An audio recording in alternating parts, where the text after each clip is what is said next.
When I work with freshmen, I feel strongly they do not need to focus on college specifically, but there is a lot you can do to prepare for your college preparation.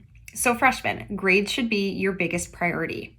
Freshman grades do matter, and your GPA this year will set the foundation for the rest of high school. It's often difficult to build your GPA back up after a rough semester or year the further you get into high school, so start strong now. With this, you cannot be afraid to ask for help. If you feel like you're struggling or falling behind in a class, please reach out to your teacher, talk to a parent, and see what resources might be available to support you. This is a great habit to get into so you're used to utilizing resources once you get to college.